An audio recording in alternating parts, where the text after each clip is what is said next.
नमस्कार दोस्तों, स्वागत है आपका साधना शिक्षा एजुकेशन प्लेटफॉर्म पर। मेरा नाम है पवन कुमार।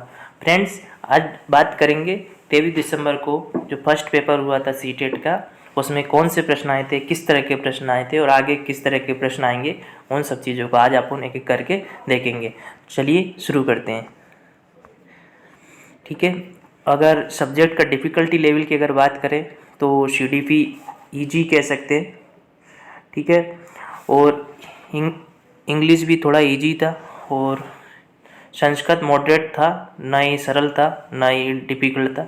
मैथ भी मॉडरेट था और EVS इजी था। NCERT बेस्ड क्वेश्चंस आ रहे हैं। ठीक है फ्रेंड्स, आगे एक एक चीज़ को किस तरह के प्रश्न आए हैं उनको भी देख लेते हैं। अगर चाइल्ड डेवलपमेंट की बात की जाए तो देखो, हार्वर्ड गार्डनर के सिद्धांत पर आधारित प्रश्न आए थे।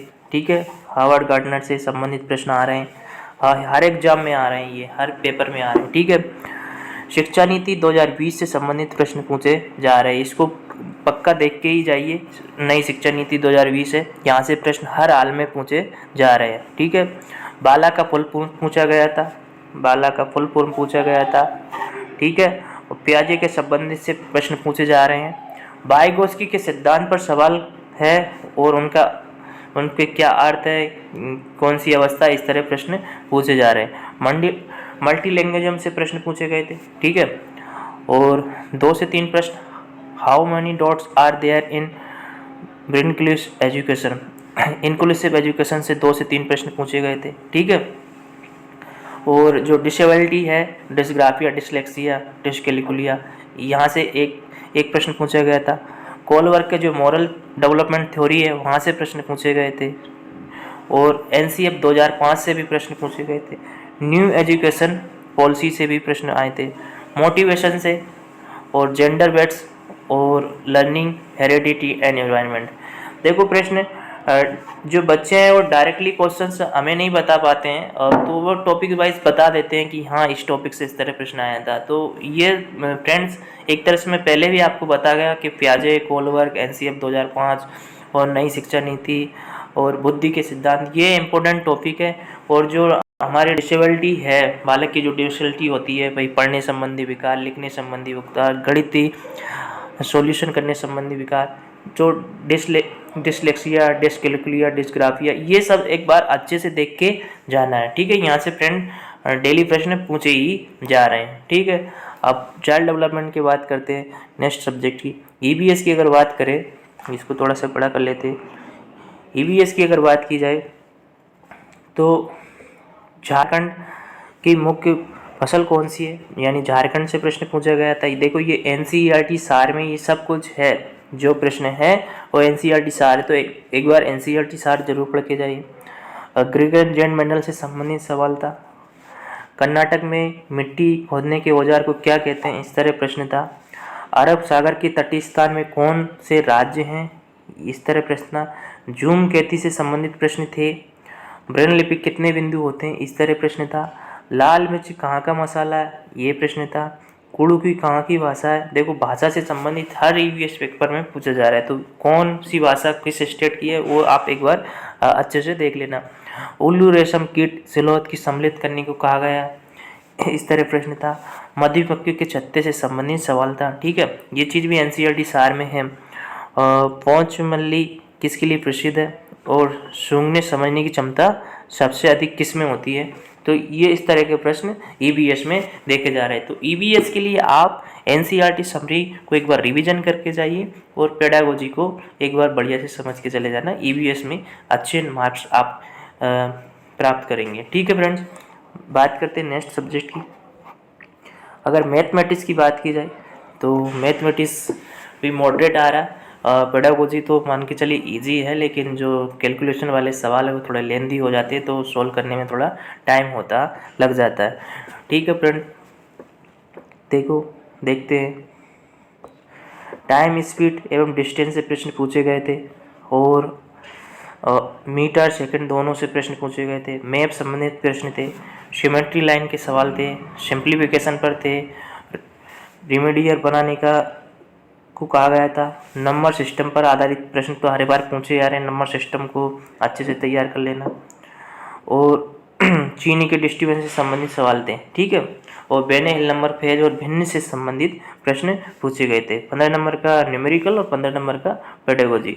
तो मैथ के लिए आप फ्रेंड्स पेडागोजी को अच्छे से तैयार कर जाइए, और न्यूमेरिकल को अगर आप लोगों से बन रहा है तो ठीक है, अगर नहीं बन रहा है तो उसमें ज़्यादा टाइम ना दीजिए। मतलब अगर आपसे बन रहा है तो बिल्कुल टाइम दीजिए, अगर नहीं बन रहा है तो पेडागोजी पे फोकस कीजिए, ठीक है। तो उससे आपसे कम से कम 20 से 22 नंबर तो आ ही जाएंगे, ठीक है फ्रेंड्स। ओके, आगे बढ़ते हैं नेक्स्ट सब्जेक्ट के लिए, देखते हैं।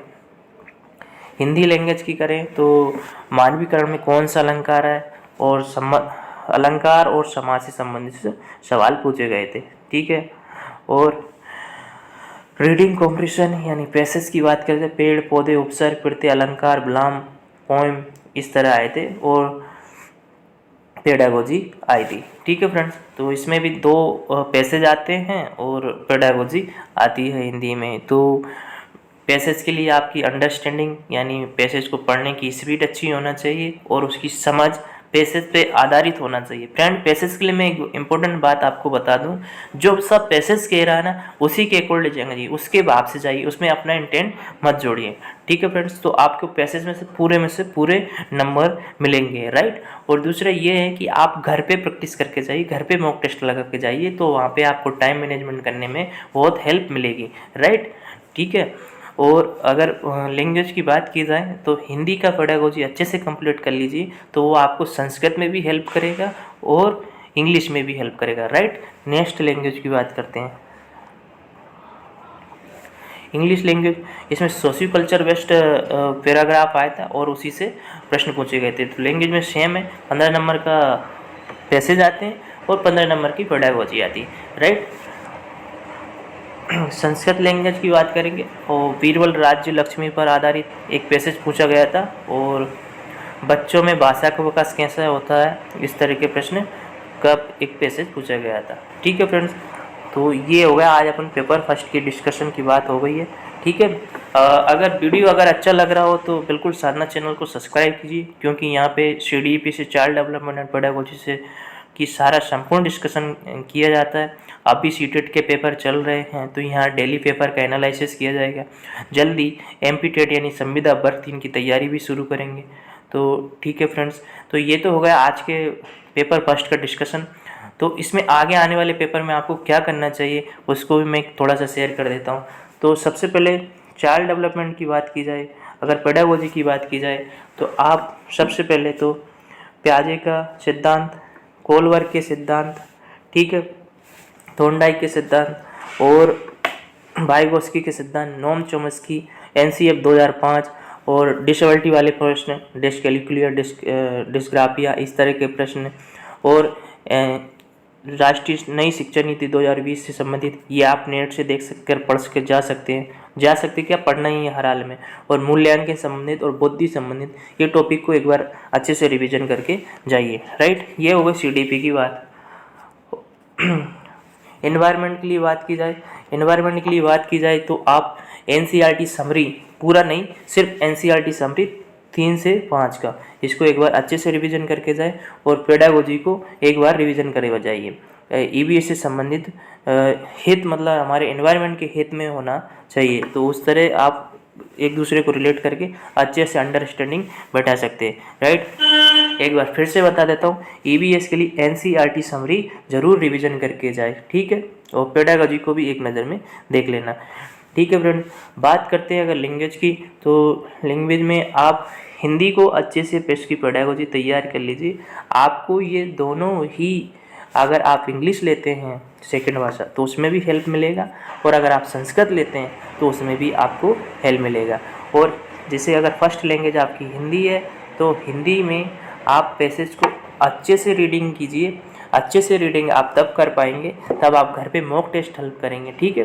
और पैसेज को सॉल्व करते समय पैसेज के अकॉर्डिंग जाइए, आप पैसेज के अकॉर्डिंग जाइए, पैसेज का क्या भाव है उसी के अकॉर्डिंग आपको सॉल्व करना है, ठीक है, उसमें अपना इंटेंट मत जोड़ना, राइट। और पेडागोजी के लिए बाल केंद्रित होना चाहिए पेडागोजी, और पेडागोजी की अच्छी से मतलब उसको प्रिपेयर कर लिए, बार बार प्रश्नों को सॉल्व कीजिए। उससे क्या कि आपकी अंडरस्टैंडिंग बढ़ेगी, क्योंकि पेडागोजी में डायरेक्टली क्वेश्चन नहीं पूछे जाते बल्कि उसी बात को घुमा घुमा के पूछते रहते, लेकिन सिलेबस वही है, राइट। अगर बात करते इंग्लिश और संस्कृत की, तो वही है कि आप पेडागोजी हिंदी के अच्छे से कंपेयर कर ले तैयार कर लेंगे तो दोनों भाषाओं में हेल्प मिलेगी, ठीक है। और मोस्ट इम्पोर्टेंट बात ये आगे के पेपर को लिए सबसे इम्पोर्टेंट बात यही है कि आप सीटेट की ऑफिशियल वेबसाइट पे जाइए, सीटेट की ऑफिशियल वेबसाइट पे जाइए, वहाँ से मॉक टेस्ट को सॉल्व कीजिए।